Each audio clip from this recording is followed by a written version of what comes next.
Hello aspirant, welcome back to my YouTube channel BPSC की तैयारी।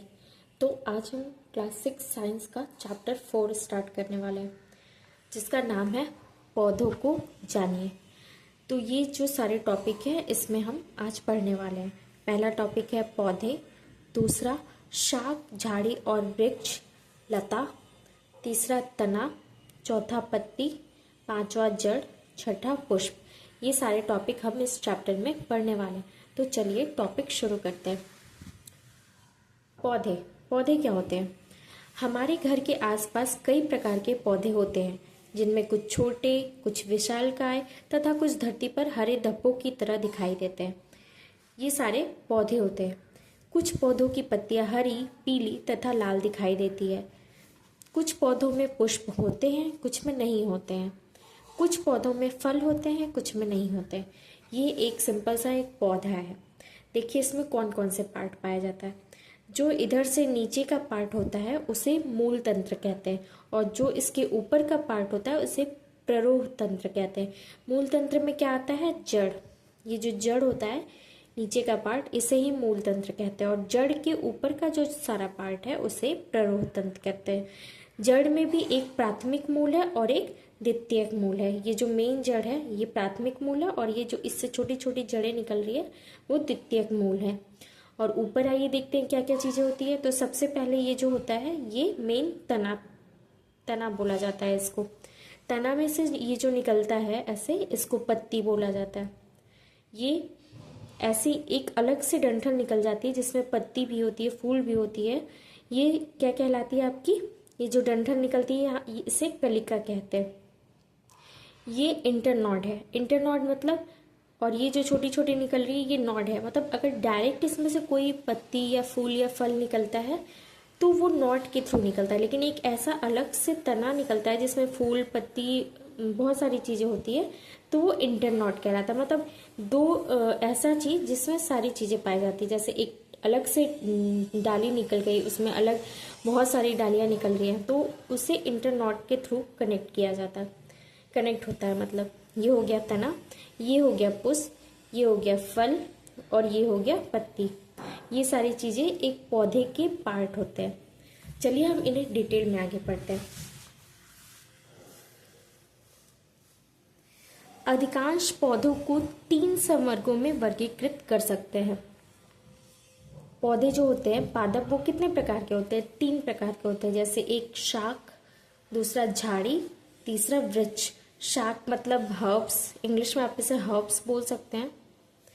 झाड़ी मतलब श्रब्स, इसको इंग्लिश में श्रब्स बोलते हैं। और तीसरा ट्रीज। 3 पार्ट में हम इसे डिवाइड कर सकते हैं। चलिए अब एक एक पार्ट को डिटेल में पढ़ते हैं। शाक, हर्ब्स, यह आकार में बहुत छोटे होते हैं। ये सबसे छोटे छोटे जो होते हैं ना पौधे, उन्हें ही शाक कहा जाता है। इनका तना हरा और कोमल होता है। तना इनका बहुत कोमल होता है, इजीली आप इसको तोड़ सकते हैं, और बहुत हरा कलर का होता है जो इनका तना होता है। इनमें कम शाखाएं होती हैं, बहुत कम शाखाएं इनमें पाई जाती है। जैसे फॉर एग्जाम्पल मेथी, पालक, धनिया, घास, टमाटर, मिंट आदि। ये छोटे छोटे आप शाक के रूप में हर्ब्स बोल लीजिए इसको, निकलते हैं जो धरती से। वो क्या होते हैं? बहुत ही सॉफ्ट होते हैं उनका तना, और बहुत कम हाइट के वो होते हैं, बहुत छोटे छोटे होते हैं और बहुत ही नाजुक होते हैं। तो ये सारे इसके एग्जाम्पल है। आपने धनिया का देखा होगा पौधा, पालक का, घास जो छोटे छोटे होते हैं, टमाटर का पौधा एकदम छोटा छोटा होता है, मिंट, मेथी आदि, ये सब शाक कहलाते हैं। नेक्स्ट है झाड़ी। कुछ पौधों में शाखाएं तने के आधार के समीप से निकलती है, इन्हें झाड़ी कहते हैं। इनका जो तना होता है वो थोड़ा कठोर होता है, ठीक है, लेकिन ये इनका भी आकार बहुत ज़्यादा बड़ा नहीं होता है। ये शॉप से थोड़े बड़े होते हैं, मतलब शाक से थोड़े बड़े होते हैं, लेकिन पेड़ से छोटे होते हैं। मतलब आपने देखा होगा जैसे गुड़हल का, नींबू का, गुलाब का पेड़ आपने देखा होगा, थोड़ा ज़्यादा हाइट, मतलब शाक से थोड़ा बड़ा होता है, और वो थोड़ा झाड़ के रूप में निकलते हैं। मतलब उसमें बहुत सारे तने के समीप से, मतलब जमीन के समीप से तने में बहुत सारे अलग अलग शाखाएं निकलती हैं। उनका थोड़ा सा कठोर होता है, शाक से थोड़ा कठोर होता है उनका तना, और अधिक मोटा नहीं होता है, बहुत ज़्यादा मोटा नहीं होता है। यह शाक की तुलना में बड़ा होता है, इसे झाड़ी कहते हैं, जैसे गुड़हल, नींबू, गुलाब आदि। अब नेक्स्ट हम पढ़ेंगे वृक्ष के बारे में। कुछ पौधे बहुत ऊंचे होते हैं तथा इनके तने सुदृढ़ और गहरे होते हैं। बहुत बड़े बड़े पेड़ जो होते हैं वो इसमें आ जाते हैं। जैसे आप इसकी जो शाखाएं हैं वो बहुत मजबूत होती हैं और भूरे कलर की होती है। इनमें शाखाएं भूमि से अधिक ऊंचाई पर तने के ऊपरी भाग से निकलती है। जो शाखाएं निकलती है वो जमीन पे नहीं, बहुत ऊपर तना जाता है, उसके बाद वो शाखाएं निकलना स्टार्ट होती है और वो बहुत ही मजबूत होती है। इन्हें वृक्ष कहते हैं। ये बड़े और विशाल होते हैं। उदाहरण पीपल, नीम, जामुन, आम आदि। ये सारे किस कैटेगरी में आ जाते हैं? वृक्ष की कैटेगरी में। तो हमने क्या पढ़ा? शाक, झाड़ी और वृक्ष। शाक जो एकदम छोटे छोटे छोटे पौधे होते हैं वो, झाड़ी जो थोड़े उससे बड़े होते हैं और थोड़े मजबूत तने वाले होते हैं वो, और वृक्ष जो बहुत ही विशाल पेड़ होते हैं। अब नेक्स्ट हम पढ़ेंगे कुछ पौधे शाक, झाड़ी, वृक्ष तीनों से अलग होते हैं। तीनों से अलग होते हैं वो क्या होते हैं? लता होते हैं। लता में भी दो प्रकार की लता होते हैं, एक विसर्पी लता और एक आरोही लता। यह बहुत कमजोर तने वाले होते हैं। यह सीधे खड़े नहीं हो सकते और भूमि पर फैल जाते हैं। इन्हें विसर्पी लता कहते हैं। मतलब कि आपने देखा होगा कि ऐसे बहुत कमजोर जो ऐसे तना डंठल के रूप में ऐसे ऐसे ऐसे निकलता है, पत्ती निकलती है, वो सीधे खड़े नहीं हो पाते, वो जमीन पे पूरा फैल जाते हैं, तो उसे ही विसर्पी लता कहते हैं। जैसे तरबूज, कद्दू, खरबूजा, खीरा आदि। इसमें क्या होता है? बहुत बड़े, जैसे तरबूज का आकार कितना होता है? इतना बड़ा। अगर वो इतनी पतली सी डंडी और पत्ता है, अगर वो ऊपर जाएगा तो क्या तरबूज का भार वो सह पाएगा? नहीं, वो टूट जाएगा। तो ये जो बड़े बड़े फल वाले जो लता होती है, लताओं से जो निकलते हैं वो नीचे ही फैले हुए रहते हैं। जैसे तरबूज, कद्दू, खरबूजा, खीरा आदि, ये सब विसर्पी लता है। अब दूसरा है आरोही लता। ये क्या होता है? किसी का सहारा लेके ऊपर चढ़ जाते हैं। कुछ पौधे सीधा खड़े होने के लिए किसी दूसरे पौधे अथवा ढांचे का सहारा लेते हैं, उसे आरोही लता कहते हैं।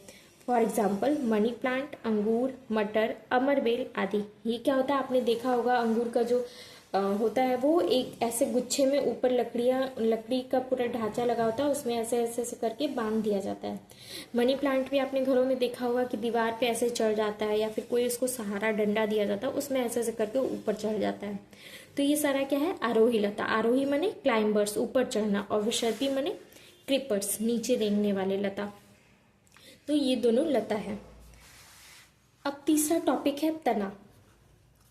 जमीन के ऊपर पेड़ पौधे के भाग तना कहलाता है।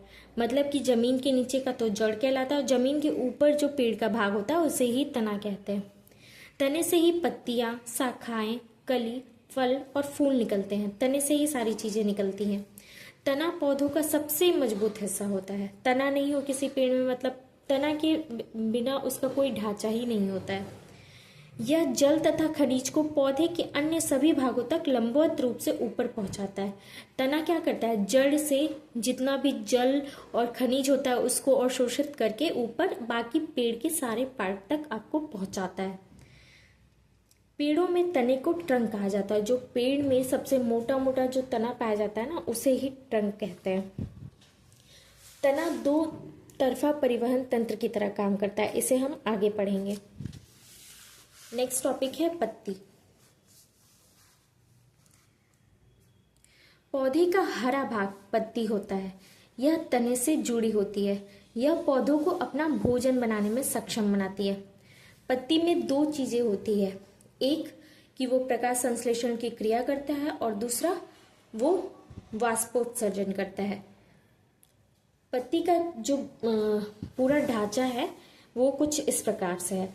ये देख लीजिए, ये एक पत्ती है, ठीक है। इसका जो ये मेन वो होता है पार्ट, मतलब पूरे पत्ती को क्या बोला जाता है? पटल बोला जाता है, फलक। इंग्लिश में इसको लैमिना कहते हैं। और ये जो ऐसे ऐसे निकलता है ना, इसको शिरा कहते हैं, वेन्स, मतलब नस टाइप से जो ऐसे ऐसे ऐसे निकलता है। और ये जो डंठल है, इसी के थ्रू ये तना से जुड़ा होता है। ये जो डंठल है इसी को पर्णवृंत कहा जाता है, पेटियोल, और यही तना से जुड़ा होता है। तो अगर इस टाइप का क्वेश्चन आता है कि पत्ती को तना से क्या जोड़ता है, तो पर्णवृंत कहेंगे आंसर इसका। और ये जो बीच में ऐसे करके लाइन गया है ना, इसको मिडरिब बोलते हैं, मध्य सिरा बोलते हैं। ये पत्ती का पूरा संरचना है। पत्तियों पर सिराओं द्वारा बनाए गए डिजाइन को शिरा विन्यास कहते हैं। जो ये डिजाइन बनी है ना ऐसे ऐसे, इसको ही शिरा विन्यास कहते हैं। शिरा विन्यास भी दो टाइप की होती है, एक जालिका रूपी शिरा विन्यास और एक समांतर शिरा विन्यास। जालिका रूपी क्या, जो इस टाइप के पत्ती में डिजाइन होता है ना ऐसे ऐसे करके, ऐसे ऐसे बना होता है, ये जालिका रूपी। और समांतर, जो पत्तियां ऐसे डिजाइन, ऐसे पत्तियां होती हैं और इसमें बीच में सिर्फ ऐसे ऐसे डिजाइन होता है, कोई जाली नहीं बना होता है, तो वो समांतर शिरा विन्यास वाली पत्तियां होती है। पत्तियों की सतह पर छोटे छोटे छिद्र पाए जाते हैं जिन्हें रंध्र कहते हैं। पत्ती को जब आप किसी माइक्रोस्कोप से या किसी चीज से परीक्षण करोगे तो आप देखोगे इसमें बहुत छोटे छोटे मतलब छेद ऐसे करके पाए जाते हैं, उसी को रंध्र कहते हैं। रंध्र में गैसों का आदान प्रदान होता है और गैसों से वाष्पोत्सर्जन की क्रिया भी होती है। मैंने आपको बताया था कि पत्ती दो काम करता है, एक प्रकाश संश्लेषण, एक वाष्पोत्सर्जन। वाष्पोत्सर्जन कैसे होता है, उसमें क्या होता है कि जो जल रहता है, जल वाष्प बन के उड़ जाता है। पौधों के भागों से वाष्प के रूप में पर्यावरण में जल छोड़ने की प्रक्रिया को ही वाष्पोत्सर्जन कहते हैं। पानी की जो बूंदें होती हैं वो वाष्प बन के पत्ती पे जो भी पानी अवशोषित करता है और वो वाष्प बन के प्रकाश के उसमें वाष्प बन के उड़ता रहता है, तो उसी को क्या बोलते हैं, वाष्पोत्सर्जन की क्रिया कहते हैं। और गैसों का भी आदान प्रदान पत्ती के थ्रू ही होता है। अब नेक्स्ट एक और काम करता है पत्ती, वो क्या होता है, प्रकाश संश्लेषण। पत्तियां प्रकाश और हरे रंग के एक पदार्थ की उपस्थिति में अपना भोजन बनाती है। हरे रंग का पदार्थ क्या होता है, क्लोरोफिल। और प्रकाश के उजाले में मतलब धूप में, सनलाइट में, एक इन दोनों की उपस्थिति में अपना भोजन बनाती है। इस प्रक्रिया में जल एवं कार्बन डाइऑक्साइड का उपयोग करती हैं। इस प्रक्रम को ही प्रकाश संश्लेषण बोलते हैं। ये जो पूरी प्रक्रिया है भोजन बनाने की, उसमें जल और कार्बन डाइऑक्साइड का भी ये प्रयोग करती है। तो इस जो प्रक्रिया होती है इसी को प्रकाश संश्लेषण कहते हैं, फोटोसिंथेसिस। इस प्रक्रिया में ऑक्सीजन निष्कासित होती है। पत्तियों द्वारा संश्लेषित भोजन अंततः पौधे के विभिन्न भागों में मंडल की तरह संग्रहित हो जाता है। ये क्या होता है, ऑक्सीजन निकलता है और बाकी जो ये भोजन बनाती हैं जिसमें एनर्जी होता है, ये सारी चीजें, ग्लूकोज होता है, ये सब क्या होता है, पौधे के विभिन्न भागों को वो देती हैं, प्रदान करती हैं, निष्कासित, संग्रहित करती हैं। तने और पत्ती को जल जड़ों से प्राप्त होता है। तने और पत्ती को जल कहाँ से प्राप्त होता है, जड़ों से।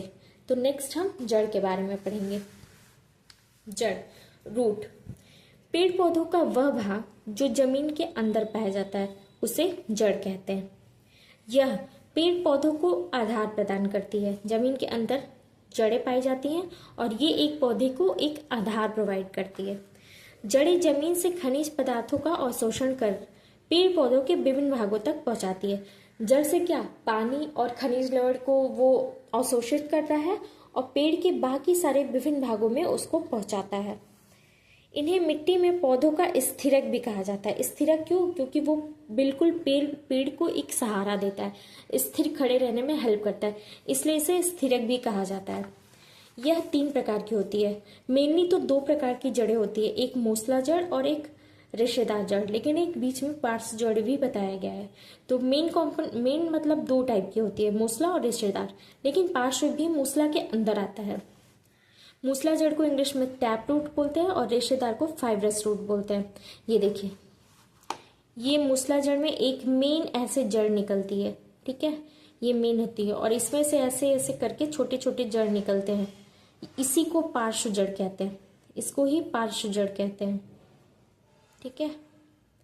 और ये ऐसे मतलब इस तरीके का ये जड़ होता है। एक मूल इसमें जो मेन होता है वो जड़ होता है, बाकी ऐसे ऐसे करके निकलती है, यही होता है आपका मूसला जड़। और ये होता है जो ऐसे, मान लीजिए ये ऐसे मिट्टी है, धरती है, उसके अंदर ऐसे ऐसे ऐसे ऐसे करके झाड़ी की तरह जो जड़ें होती है उसे फाइब्रस रूट मतलब रेशेदार जड़ें कहते हैं। यहाँ पे भी आपको एक चीज देखनी होगी, जो ये रेटिकुलेट मतलब ये जो जालिका रूपी पत्तियां होती है ना, वो इसमें मूसला जड़ में ही होती हैं। जो जालिका रूपी, इस तरीके का क्वेश्चन भी आता है कि अगर जालिका रूपी सिरा विन्यास है पत्ती का तो उसमें किस प्रकार की जड़ें होती है, तो उसमें मूसला जड़ें होती है। और जो समांतर पत्तियां होती है जैसे केले का, घास, ये सब की पत्ती कैसे होती है, समांतर होती है, तो उसमें कैसी जड़ें पाई जाती है, तो उसमें रेशेदार जड़ें पाई जाती है। ये क्वेश्चन भी पूछता है। जड़ को स्थिरक भी कहा जाता है। देखिए यहाँ पे यही चीज है कि जालिका रूपी सिरा विन्यास पत्तियों में मूसला जड़ पाया जाता है और समांतर रूपी सिरा विन्यास पत्तियों में रेशेदार जड़ पाया जाता है। कुछ जड़ें जैसे गाजर, मूली, शकरकंद, सलजम एवं टेपियोका आदि को हम खा सकते हैं। ये ऐसे जड़ है जिन्हें हम खा सकते हैं। गाजर, मूली, शकरकंद, ये सब क्या है, धरती के नीचे मतलब मिट्टी के नीचे पाया जाता है और इसकी पत्तियां ऊपर पाई जाती हैं। तो एक तरह से ये जड़ है और लेकिन खाने वाला जड़ है। ये इस तरीके से कन्वर्ट हो जाता है जो हम खा सकते हैं उसको। मैंने बोला था ना आपको कि तना दो तरफा मार्ग की तरह काम करता है। इससे आगे पढ़ेंगे तो देखिए यहाँ पे हम पढ़ते हैं, तना दो तरफा मार्ग की तरह कार्य करता है, दोहरा मार्ग की तरह, जिसमें पहला मार्ग जो होता है वो एक तरफ से पौधों में जाइलम के माध्यम से पानी तथा खनिजों को ऊपर भेजता है, ऐसे ऊपर भेजता है। नीचे जड़ है, ठीक है, जड़ से वो पानी लिया, पानी तथा खनिज लवण लिया, उस खनिज लवण और जल को वो क्या किया, पेड़ के अन्य भागों में वो पहुंचा रहा है, ठीक है। और ये किसके हेल्प से पहुंचाता है, जाइलम की हेल्प से। और दूसरी तरफ फ्लोएम की हेल्प से वो ऊपर से नीचे की ओर भोजन को, जैसे पत्तियां जो होती है, पत्तियां भोजन प्रकाश संश्लेषण लेती है, तो उस भोजन को वो क्या करता है कि नीचे तक पूरे पौधे का जितना भी पार्ट होता है उस तक वो पहुंचाता है। तो ये किसकी हेल्प से, फ्लोएम की हेल्प से। जाइलम की हेल्प से जड़ से जो भी जल और खनिज है वो ऊपर पूरे पौधे में पहुंचाता है और पत्ती में से जो भोजन बनता है वो सारे को नीचे पहुंचाता है, बाकी सारे पार्ट में फ्लोएम की हेल्प से। तो ये तना का दो तरफा मार्ग वाला काम है। अब नेक्स्ट हम पढ़ने वाले हैं पुष्प। पुष्प के बारे में हम पढ़ेंगे बहुत डिटेल में। फूल पौधे का सबसे महत्वपूर्ण और आकर्षित और रंग बिरंगा भाग होता है। इसमें सुगंध भी पाया जाता है। इसमें 4 पार्ट पाए जाते हैं, बाह्य दल, पंखुड़िया, पुंकेसर तथा स्त्रीकेसर। इसमें ये चारों पार्ट पाए जाते हैं। बाह्य दल क्या होता है, आपने एक कली देखी होगी, ठीक है, कली पे जो ऐसे बाह्य ऐसे लगा रहता है हरे कलर का, जैसे लाल गुलाब की कली है, ठीक है, इसमें हरे कलर का ऊपर से ऐसे ढका हुआ रहता है, वह उसी को बाह्य दल कहते हैं, सेपल। ये क्या करता है, कली को प्रोटेक्शन प्रोवाइड करता है।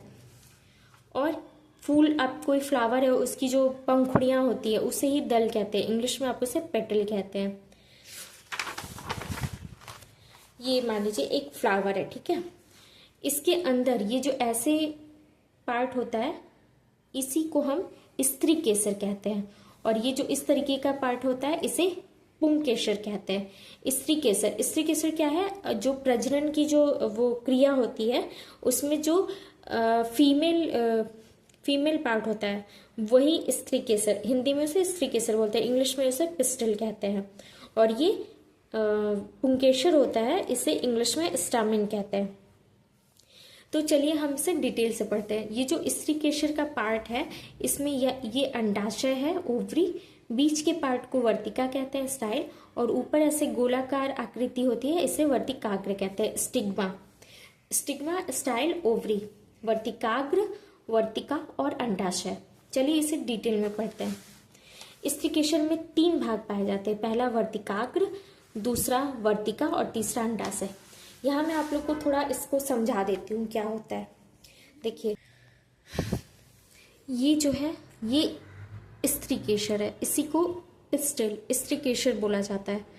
तो यहाँ पे जो ऐसे गोलाकार टाइप का दिख रहा है इसमें थोड़ा चिपचिपा टाइप का कोई पदार्थ होता है, ठीक है, और यहाँ पे ऐसे बीजांड पाया जाता है, इसमें ऐसे छोटे छोटे छोटे गोलाकार में अंडे पाए जाते हैं, ठीक है, इसी को बीजांड बोलते हैं, बीजांड। ये क्या होता है, ओवरी, अंडाशय के अंदर होता है, और ये एक ऐसे पतली सी नली जो कि खाली होती है उसे वर्तिका कहते हैं, स्टाइल कहते हैं, और इसके ऊपर गोलाकार जो है इसी को वर्तिकाग्र, स्टिग्मा कहते हैं। इसमें चिपचिपा पदार्थ कुछ होता है जिसकी वजह से ये जो है ना ऐसे लंबा सा ये डंठल है, धागा की टाइप से डंठल है और ऊपर ऐसे गोलाकार आकृति है, इसी में परागकोश पाए जाते हैं जिसको एंथर कहते हैं। और इस धागे नुमा आकृति को जो लंबी सी पतली सी है उसको तंतु कहते हैं, फिलामेंट कहते हैं। और इस पूरे पार्ट को स्टेमेन मतलब पुंकेसर कहा जाता है। ठीक है, अब यहाँ जो परागकोश है ना, यहीं पे परागकण, छोटे छोटे छोटे ऐसे परागकण बनते हैं। यही परागकण क्या होता है, हवा के द्वारा या किसी कीड़े मकोड़े के द्वारा किसी के भी थ्रू ऐसे उड़ के क्या आता है, स्त्रीकेशर में आता है, उड़ के आता है, यहाँ पे ये चिपक जाता है। चिपकने के बाद ये धीरे धीरे धीरे ऐसे नलिका में अंदर जाता है, खोखली जो डंठल है, और यहाँ पे परागकोण यहाँ पे जो बीजांड है उसमें आ जाता है। ठीक है, इसके बाद यहाँ पे प्रजनन होता है और ये जो बीजांड है वो बीज बन जाता है और ये जो ओवरी है वो फल में कन्वर्ट हो जाता है। तो ये सारा इसका प्रक्रिया है। चलिए इसे हम डिटेल में पढ़ लेते हैं। वर्तिकाग्र स्टिग्मा, यह वर्तिका के सिरे पर पाए जाने वाला चिपचिपा पदार्थ होता है। इसका काम है परागकणों को पकड़ना। यहीं से निषेचन की प्रक्रिया शुरू होती है। वर्तिका स्टाइल, यह एक लंबा पतला डंठल है।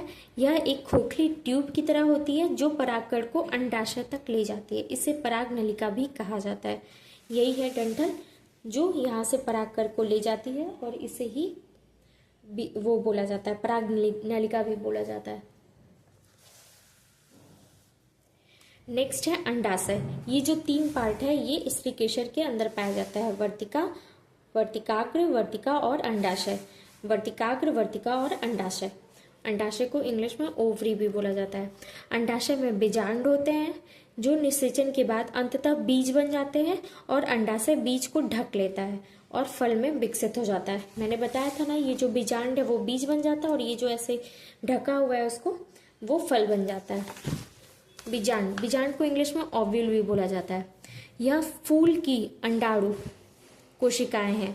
यह निषेचन के बाद बीज बन जाते हैं। बीजांड किस में कन्वर्ट होता है, बीज में, और जो अंडाशय है वो फल में। ये क्वेश्चन भी सीटेट में आया हुआ है।